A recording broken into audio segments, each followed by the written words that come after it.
President-elect Donald Trump is meeting with Boeing CEO again today to talk about Air Force One. This comes as he explained why he twists business's arms in a recent Wall Street Journal interview. We want to bring in John Paul DeJoria, billionaire investor, and Paul Mitchell, co-founder, and Chairman and Ed Renzi is with us, former McDonald's USA CEO. Good to see you both. Thank you so much for joining us, gentlemen. Good morning. Good morning, Maria. Hello. Love you guys out there. Well, we're happy, and we're happy to have you this morning. You know, you both have been in business a long time, so I want to get your take on Donald Trump's approach. John, let me kick it off with you. What's your take on President-elect Trump's approach in terms of calling out business if it doesn't look right to him?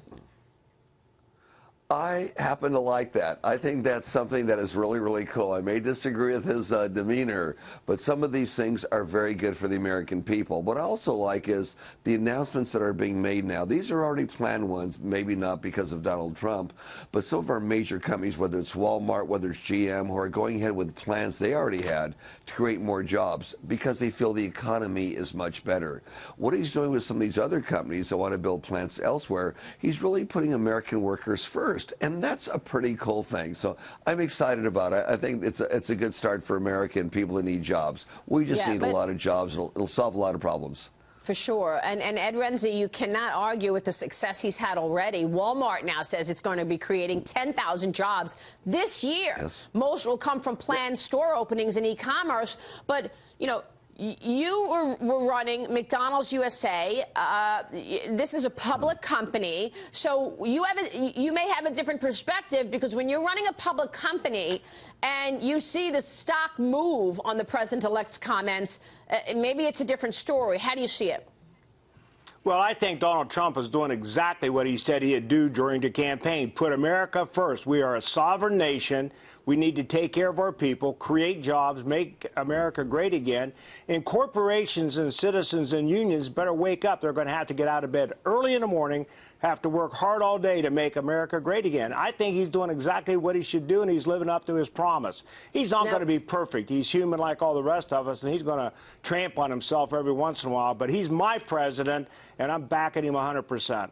Well, you're a proud supporter, and it's nice to hear, particularly in the face of all these people who are like boycotting and pushing back on him. But look, confirmation hearings are happening today for Secretary of Education nominee Betsy DeVos, Interior Secretary nominee Ryan Zinke. Supporters of DeVos are fighting back at the teachers union after the union boss opposed her nomination.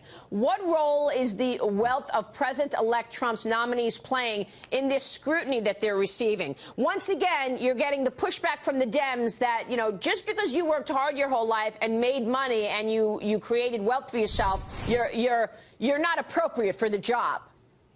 Well, I started my life out as a school teacher in high school, and the reality of it is our school system in this country are failing miserably. And I think charter schools where African Americans have choice, that they can send their kids to the best school, is going to be nothing but great for this country. And the unions have been in charge of the teachers for too long, and look at their failure. Their schools are in miserable condition in every central city in the United States. Look at New York, look at Chicago, look at LA. These schools are in despicable condition, and Trump is going to fix them like he fixes business. And his nominee for Secretary of Education couldn't be better. JP, what do you think? You know, when they talk about, what's your take? Yeah, my take is that, and they talk about people that have money that are getting into office. Many people that have made it, and the American dream came true, and they're financially sound, want to do things to help others come along. So I think it's a great idea, especially people with that kind of a background who want to go in and go into public service to be of service to a country and try and do something really, really good. People like this that are very successful want a good end result, not just a position that has influence. And I think it's really, really good. I think America's going to some really great places here, and I just hope that the other side realizes that. Give these people a chance. Maybe they want to dedicate their experience, which is very successful, to making our country better. And that's wonderful. You know what You know what I love about this, guys, is for the last 8 years, we've been hearing the finger pointing and how, you know, wealth is bad and business is not doing its fair share, paying its fair share. For the first time in a long time, we're actually going to see if this approach works. We will see. I mean, we are going to watch this, and we are going to see if growth actually moves to that 3.5% to 4% level with business people coming out and saying, let's create an environment for business that is more attractive, and then they will follow on that with creation of jobs. And there's this feeling and mentality taking place across the country right now. Let me ask you about what's going on in California. Ed Renzi, maybe you want to weigh in on this. Billionaire technology investor Peter Thiel. Now, apparently he is mulling a run for the governor of California. California, historically a blue state. John, Ed, let me kick it off with you, John. You're in California. What are the chances of turning that state red if he were to run? What do you think his chances are?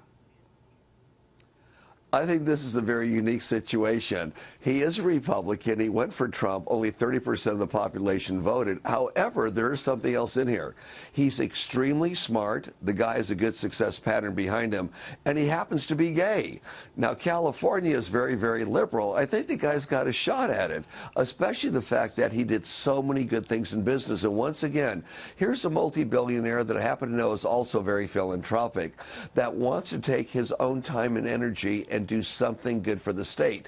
California hasn't done very good with their budgets. They went in the hole a little bit there. But I think a man like this could possibly turn it around. This guy deserves definitely a good chance. And I think, you know, again, he's got a couple good things going for him in California, even though they're not a heavy Republican state. Yeah. I think he's got a good chance. Ed Renzi, how do you see it? Well, you know, the man is obviously very smart. He's very capable. California's a train wreck right now. They got more issues than you can shake a stick at. And to have a good, smart business guy thinking about strategy instead of tactics and being concerned about the welfare of the people, I think is going to bode well. I didn't know the gentleman was gay, and I could care less. He's a strong executive, and he'll do well in that state. And it's a mess right now, and it needs good leadership. Well, he is a strong executive, and he's also got courage and leadership. I love what he did in terms of Gawker as well. He really took a stand and held firm. JP, Ed, good to see you both, gentlemen. Thanks very much.